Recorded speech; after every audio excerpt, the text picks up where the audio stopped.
Some of the most pleasant experiences I had when I first started here was going out and pulling samples just out of, as Kevin said, we have to check the barrels and see how things are going. And some of the barrels that we'd had on site for a longer period of time, it was nice to go out there in the middle of January or February, bundled up with my whiskey thief and drawing barrel samples and for the single barrel program that we've incorporated now. And so if you ask me what my dram of choice from WhistlePig is, it is hands down almost any given single barrel.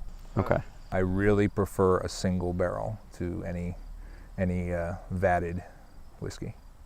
Yeah, there was a guy in Scotland who, again, he wanted to give me a tour of Lagavulin, and that was his. And I was kind of slow on the uptake. Mm-hmm. He kept on saying, "Marty, you want to try this one barrel over here?" And I go, "Well, I'd like you to show me over here first." And he goes, "Oh no, I think you should try this one barrel here." And he kept on going back to him. Oh yeah, okay, because he wasn't taking me on the tour. Gave him a chance to drink from the barrel. Right? Otherwise, he wouldn't have been able to. And it's so fun to go through the barrels and there's different nuances to any given, not just the juice that's in it, but the wood, and the age, and to get that experience from any given barrel. And I especially like it cold. So I loved going out in the winter with the whiskey thief and taking the samples, because up here in the winter, as you know, it's not it's not the South, it's not the deep South. This is cold. So it sounds like you started with WhistlePig working in the warehouse? Technically, no. My story's a little more complicated than that. I started as the office assistant. I was in there for a few weeks, and then our COO, he said, "I think it would be smarter to put you out in the warehouse." So they put me out in the warehouse, and there I was. Was that a compliment, or? Well, if you met him, I think you'd understand it was a compliment.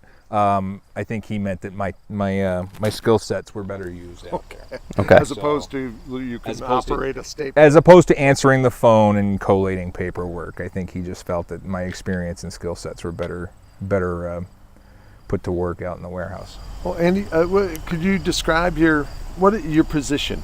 What is it that you do now? Well, now I'm operations manager. I missed a meeting and got a promotion. And as such, I oversee scheduling. I oversee depletions, which is one of the things you discussed with Kevin, making sure that we have enough juice for all of the SKUs and that we're vatting everything properly. And so warehousing, production, distillation are all sort of under my purview, but I like to leave it to the more specialized experts for sure, because Lord knows when they're working their magic over there with the dancing brooms and singing hats, that's out of my league. So I'm more of a logistics guy. About how many barrels do you have aging on site at any given time?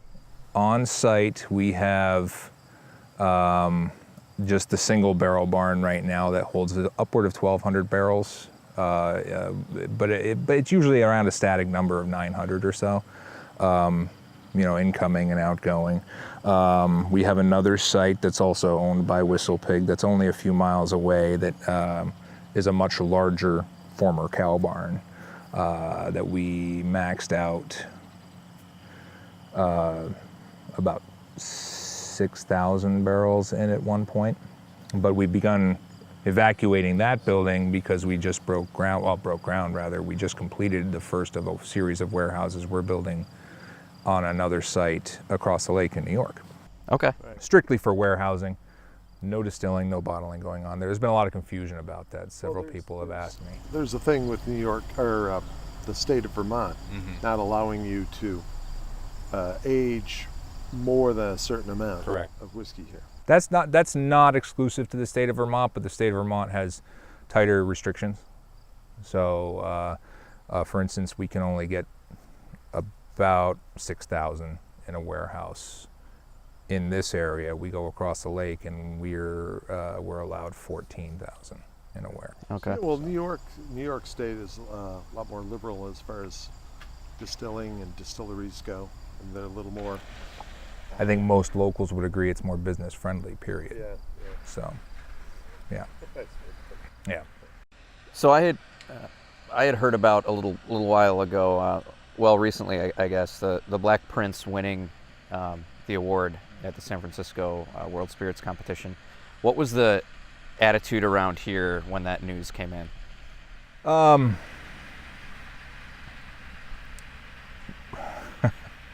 We were elated, obviously. I mean, thrilled. When I sent those samples out, I knew they were good, and I said, this is going to take we're going to get something for this. It's going to be best rye. It'll do well. When I heard double gold best in show, I had to sit down. Wow. I really did. And I actually had people from our sales and marketing division calling me, congratulating me, because my team and I had been the guys who had put the whiskey in the finishing casks, and just so there was a lot of handshaking, a lot of back clapping, and it was a good experience, and we're really proud. Did you see an immediate uptick in demand or in general sales? We got a lot of phone calls. Yeah. We got a lot of phone calls very suddenly for the following 4 or 5 weeks about people just asking when the Black Prince would be out. Well, can I still get the previous Boss Hogg? If so, where can I find it? Even some people just stopping in at the farm, local people, even some neighbors who stopped by who had heard the news, congratulating us. I oftentimes speak with local businesses. We try to keep as much business as local as possible. So we deal with a lot of people in surrounding towns. Like you said, everything is just a town away. And, I was on the phone, and over the course of the following month or so, I would be on the phone with somebody answering the phone for a company that we had hauling freight out or coming in. We just had our road paved. The person I was on the phone with heard that we had won the award and congratulated me over the phone. It was, people around this area were happy to hear it. I think there's a pride that goes beyond just the property borders of WhistlePig. Right. Oh, that makes sense. Yeah. You guys are a local hero. And the Boss Hogg is a single barrel. Is that right? The Boss Hogg is we finished it in an Armagnac cask, so there's a finishing cask, but other than that, it was all pulled from original cooperage. It was vatted, okay, and then finished in single casks. Those casks are numbered, will not be vatted. Okay. So each cask will have, and the reason for that was simply that the casks were much higher volume than the 53-gallon whiskey barrels that we had received. What's the size of these those casks? Well, a 53-gallon is 200 liter, and these casks were actually we had two different sizes. We had a 250-liter cask, which is only marginally bigger, of course, and then we had a 400-liter cask. Okay. So just in the interest of getting the most out of those casks, which are expensive to source, they're sometimes hard to find, depending on the seasonality or just availability through distributors.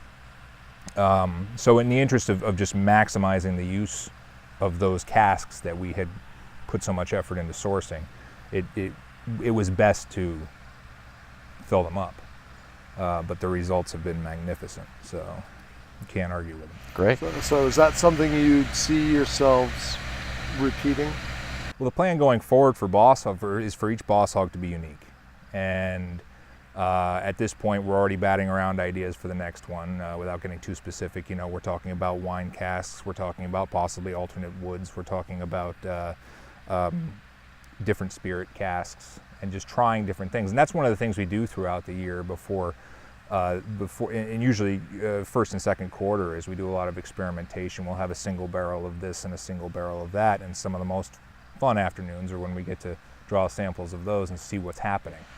So fun for you. Fun for me. Specifically. Fun for me and fun for my team. And I have a couple of guys on my team who really enjoy the product. And that's not to say that we're out there throwing wild parties in the barrel barn. We don't do that. What camera am I talking into? That one. Go ahead, all of them. We don't do that. But we do enjoy the tastings, the sampling, the making decisions, and it's all collective experience about making decisions. And Speaking of parties, you have the a large gathering coming here next weekend. The League of the Flying Pig. Okay. Yes, indeed. No, but the League of the Flying Pig grand party is this weekend, and that's when members of I don't even know how to describe it. Well, it's members of the Whisky Elite.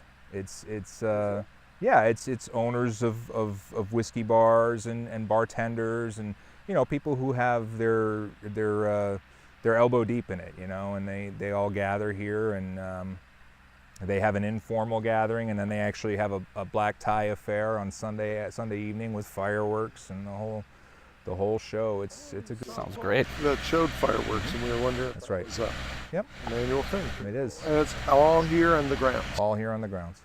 Well, down. Well, here and down and by the creek, and yeah. All right here.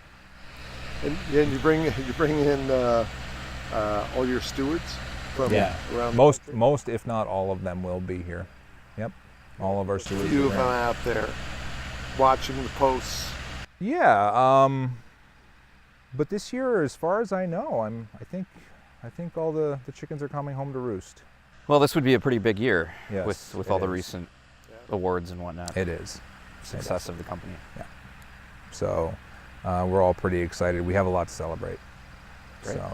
So it's a good time. Good time to be here. Well, we should congratulate you as well. Thank you. Congratulations. Thank you. Hey. Thank you very much. Cheers.